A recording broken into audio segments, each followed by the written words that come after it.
Hi friends, it's Miss Maria here, and have I got a treat for you. This is Loud Lula, written by Katy Duffield, and it was published by Two Lions. This is honestly one of my very favorite picture books, and I hope you like it too. So let's see what happens in Loud Lula.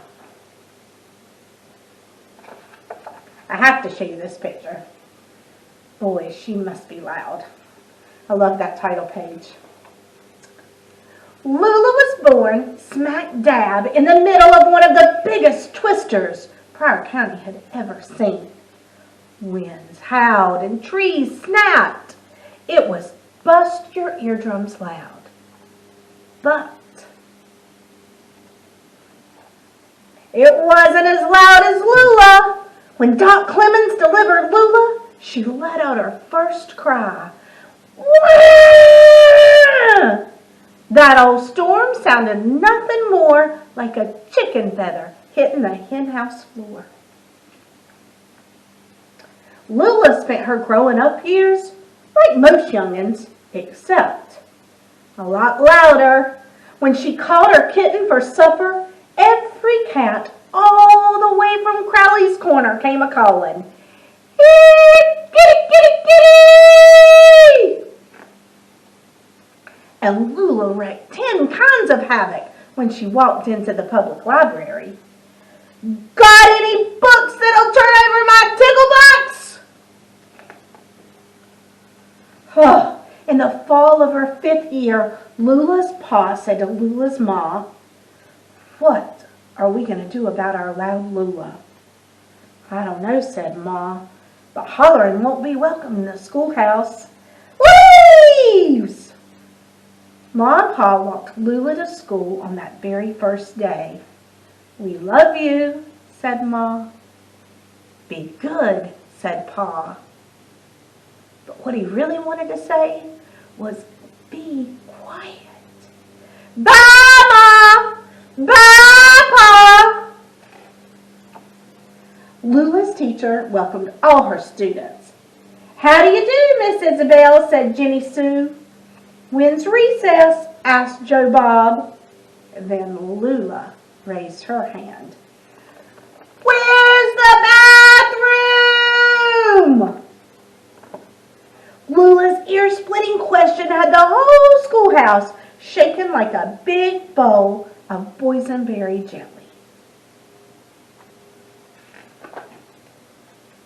When the dust settled, Miss Isabel said, "Lula, in the schoolhouse, we use our inside voice."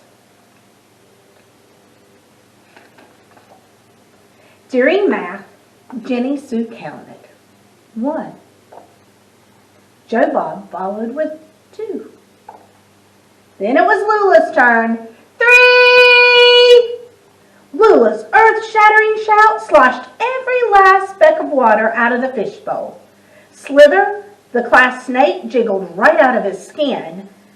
"Lula," Miss Isabel began, "please remember to use your inside voice," the kids yelled. That afternoon, Miss Isabel was plumb tuckered out. "Let's have a short, quiet time." The other kids were tuckered out too, but not Lula. She felt spry as a spring chicken. There she is, dancing on top of her desk during nap time. She is reading a good book, though. It's called How to Be Quiet.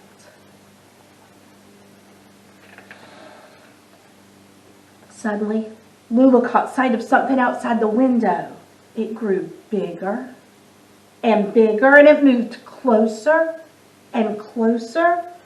Lula had to tell someone, and for the first time, she wondered, "Reckon I ought to use my inside voice?" So she did. Lula hollered in her inside voice, which wasn't too much different than her outside voice. "Fire! Yonder comes a big old fire!"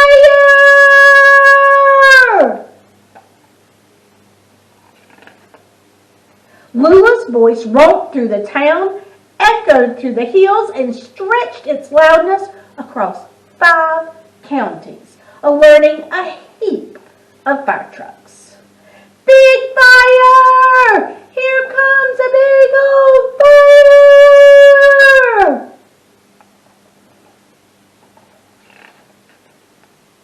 The way some folks tell it is, those firefighters didn't even have to pull out their hoses.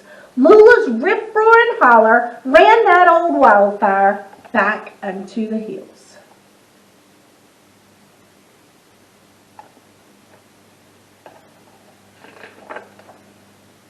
From that day on, Lula became more famous than Granny Shelby's finger-licking peach cobbler, more famous even than Wally Hubbard's coon dog and her 23 puppies. And no one ever complained about Lula's hollering ever again. Well, not too often anyway. Extra, extra! Read all about it! And there's Lula selling pictures with her, selling newspapers with her picture on the front. And this is what the article looks like. It says, little girl with a big old voice saves the town. And that's the very end, friends. That is Loud Lula by Katy Duffield. All right. I hope you enjoyed it. And I hope you remember you don't have to shout the call to get for help. You use your emergency number. And right here in my area, that number is 911. Thank you so much, and I'll visit with you another time. Bye-bye.